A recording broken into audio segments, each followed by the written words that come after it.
Hello नमस्कार साथियों, राधे राधे। मैं राहुल चौधरी उत्कर्ष परिवार में आप सभी का बहुत बहुत स्वागत, अभिनंदन, इस्तकबाल करता हूं। साथियों, जैसा कि आपको पता है, आप लोगों का लगातार क्वेश्चंस मार्क बना हुआ है। आप लोग लगातार क्वेश्चंस कर रहे हैं, क्लास भी नहीं लेने दे रहे हैं, पढ़ाने भी नहीं दे रहे और पढ़ भी नहीं रहे, है ना। तो वो सारे डाउट पर मैं आज बात करने वाला हूँ। वही आपका प्यारा सा एग्जाम, जिसे बीएसएससी इंटर लेवल वैकेंसी के लिए जो एग्जाम डेट है उसको लेकर के सभी बच्चे चिंतित हैं। और लगातार मैं चैनलों पर देख पा रहा हूं कि लगातार लोग वीडियो भी बना रहे हैं कि जब होगा एग्जाम, जब होगा एग्जाम। लेकिन मैं थोड़ी सी कुछ रणनीति आपको बता दूं।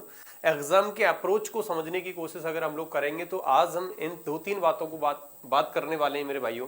जैसा कि आपको पता है कि पहला जो हमारा क्वेश्चन रहेगा कि कब हो सकता है एग्जाम। पहला तो हम ये देखने वाले हैं कि बीएसएससी इंटर लेवल जो परीक्षा है ये कब हो सकती है, इसकी बात करेंगे। तैयारी कैसे करें, इसकी बात करेंगे। किन किन चीज़ों से बचें तैयारी करने से पहले, एग्जाम से पहले हमें किन किन चीज़ों का विशेष ध्यान देना है, किस किस चीज़ से हम लोगों को बचे रहना है। और भैया उन बच्चों के लिए भी कुछ बातें बताऊंगा जिन बच्चों ने अभी तक एग्जाम की तैयारी नहीं की है, क्या वो भी एग्जाम की तैयारी कर सकते हैं, क्या उन्हें भी यहाँ पर अपना मेहनत पर थोड़ा सा फोकस कर लेना चाहिए। तो ये सारे डाउट को हम लोग क्लियर करेंगे, तो बने रहिएगा थोड़ी देर के लिए और समझते हैं सारी चीज़ों को।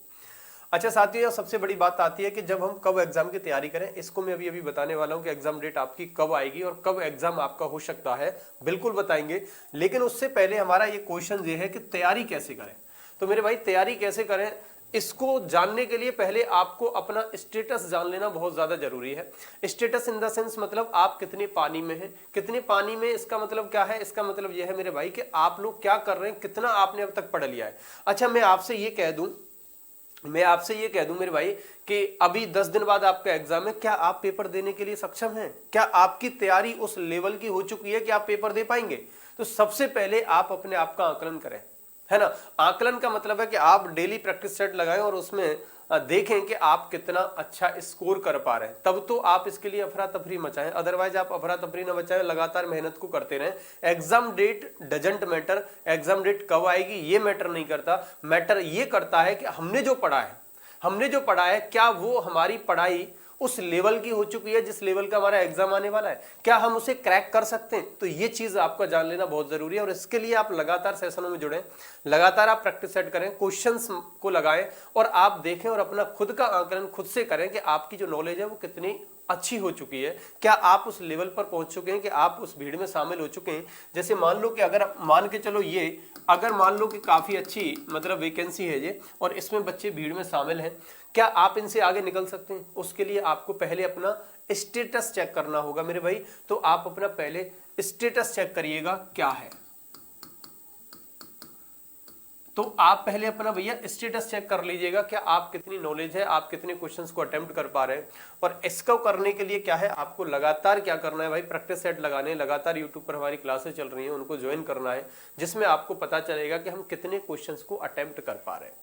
किन किन चीज़ों पर ध्यान देना है, एक चीज़ समझिएगा, ऐसी चीज़ों पर बिल्कुल भी भ्रमित ना होइएगा कि कोई कभी कह रहा है कि एग्जाम होगा ही नहीं, कोई कह रहा है कि पता नहीं क्या होगा, गवर्नमेंट ऐसी है, ये है वो है।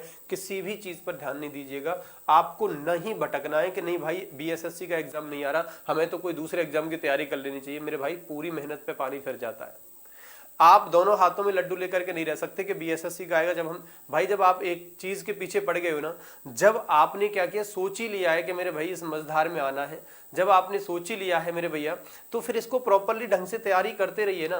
क्या दिक्कत आ रही है? 1 महीना 2 महीना 1.5 महीने अपने आप से आपको वैकेंसी का एग्जाम डेट मिल ही जाएगा। क्या दिक्कत है? आप पास हो जाएंगे। लेकिन आपने अगला कोई फॉर्म निकल के आया, आप उसकी तैयारी करने लगे, फिर कोई टीचिंग का एग्जाम निकल के आया, उसकी तैयारी करने लगे, फिर मन में आ रहा है हमारा दोस्त तो बीपीएससी की तैयारी कर रहा है, हम तो बीपीएससी की तैयारी कर ले।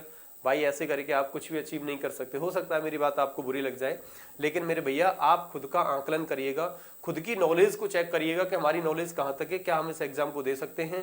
एग्जाम डेट के लिए बिल्कुल भी घबराइए ना। एग्जाम डेट आएगी, कब आएगी मैं बता रहा हूँ। और इन चीज़ों से बचें, जो चीज़ें आपको भटका रही हैं, जो आपको भ्रमित कर रही हैं, तो उन चीज़ों पर भी आपको ध्यान नहीं देना है। अभी तक कुछ नहीं पढ़ा, क्या करें, कहां से करें तैयारी, इस पर भी हम लोग बात करेंगे। पहले मैं एग्जाम डेट को बता दूं। आप सभी लोगों को पता है कि जो आपका एग्जाम का जो करेक्शन डेट था वो हमारा 18 फेब से बढ़ा करके 18 मार्च कर दिया गया था।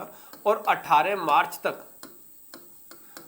मार्च को क्या हुआ मेरे भैया, ये जो करेक्शन डेट बंद हुआ, 18 मार्च लास्ट इसका था जिसमें आपने अपने डॉक्यूमेंट अपलोड किए, आपने अपना करेक्शन कराया।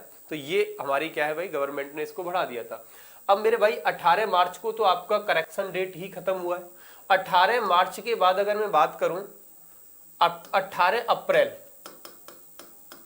18 अप्रैल एक मंथ हो जाएगा, और एक मंथ में विभाग यही सुनिश्चित कर पाता है कि कौन कौन बच्चे ने एग्जाम फॉर्म डाला है, किस किस का सेंटर कहाँ जाना है, कैसे कैसे चीजों को मैनेज करना है, वो सारी रणनीति बनकर के तैयार एक महीने मान के चलो हो जाएगी। अगर मैं एक महीने इसकी बात कर रहा हूं मेरे भैया, तो आप लोग सभी जानते हैं कि अप्रैल में ही आपके क्या है मेरे भाई, यहां पर इलेक्शन आ गए।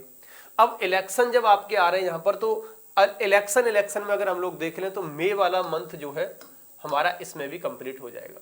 तो ये मार्च के अब आपके पास 2-4 दिन बचे हुए हैं, तो मार्च का पूरा 2-4 दिन आपको कवर कर लेना है।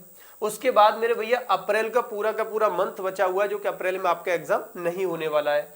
और उसके बाद में आपके पास में मई वाला मंथ पूरा बचा हुआ है, इसमें भी आपका एग्जाम नहीं होगा, क्योंकि मई में जाकर के आपके इलेक्शन वगैरह में गवर्नमेंट लगी है और इलेक्शन होंगे तो वहां पर एग्जाम कराना पॉसिबल नहीं है मेरे को लग रहा है।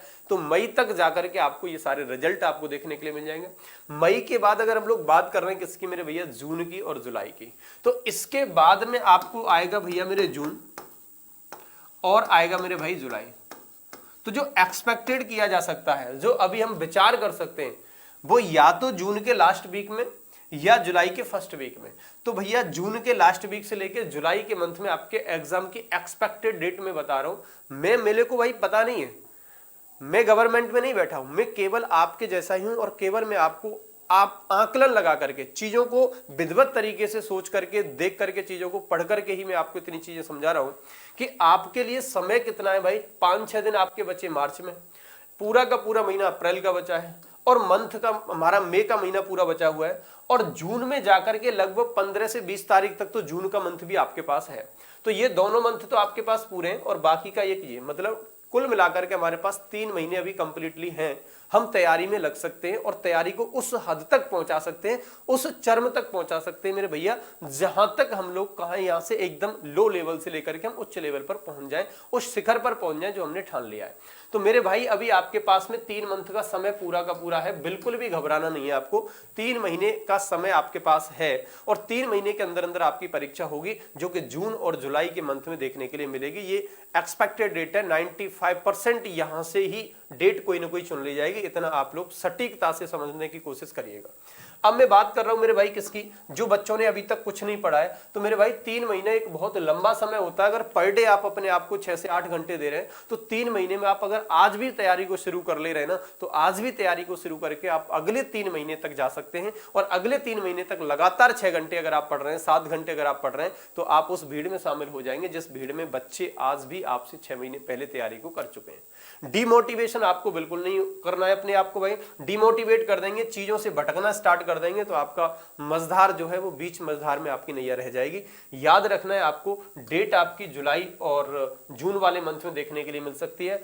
अभी कुछ भी नहीं पढ़ा वो बच्चे भी तैयारी कर सकते हैं। सबसे बड़ा क्वेश्चन मार्क उठता है कि सर वो तैयारी करें तो करें कहां से भाई। इसके लिए ये होली हंगामा जो चल रहा है, आप सभी लोग जानते हैं, इस होली की पावन पर्व में अगर हम देखें तो मेरे भाई आपके लिए तैयारी करने के लिए सबसे अच्छा सुनहरा एक मौका उत्कर्ष एप्लीकेशन पर चल रहा है, और जिसमें आपको एक्स्ट्रा 3 महीने की वैलिडिटी चल रही है। और एक्स्ट्रा 3 महीने की वैलिडिटी के साथ साथ आपको 90% का डिस्काउंट भी है। 90% नहीं कहेंगे, से 90% तक का, अप टू 90% का डिस्काउंट यहाँ पर आपके लिए है। तो मैं चाहूंगा आप किसी भी एग्जाम की, नॉट बी SSC 10+2 लेवल की एग्जाम, वो तो है ही है, बाकी आप किसी भी एग्जाम की तैयारी कर रहे हैं, बिहार में होने वाली किसी भी प्रतियोगी परीक्षा की अगर आप तैयारी करते हैं मेरे भाई, तो आपको उत्कर्ष एप्लीकेशन पर जुड़ जाना है। और उत्कर्ष एप्लीकेशन पर आपको मिल रहा है अप टू 90% का डिस्काउंट और एक्स्ट्रा 3 महीने की वैलिडिटी। और इसके साथ साथ आपको क्या है, एक अनुभवी शिक्षक के साथ में कॉन्ट्रैक्ट होगा। अनुभवी शिक्षक से आपको शिक्षा मिलेगी और एक एक्सपीरियंस टीचर आपको पढ़ाएंगे, और वहां पर जब आपको ये चीजें होंगी तो आपका जो सपना है वो साकार होने से कोई नहीं रोक सकता। तो मैं चाहूंगा कि आप किसी भी एग्जाम की तैयारी कर रहे हैं तो आप हमारे उत्कर्ष एप्लीकेशन पर विजिट करें, और उत्कर्ष एप्लीकेशन पर चल रहे किसी भी एग्जाम्स के लिए, करने वाली तैयारी के लिए आप लेकर के अपना एक छोटा सा कोई भी बैच परचेज करके अपनी तैयारी को सक्षम बनाएं और अपने सपने को साकार करें। तो ये थी आपकी एक्सपेक्टेड डेट और क्या आपको करना है, किन चीज़ों से आपको बचना है। उम्मीद कर रहा हूँ सब कुछ समझ में आया होगा। अगर समझ में आता है तो मित्रों के साथ वीडियो को अवश्य साझा करें। धन्यवाद।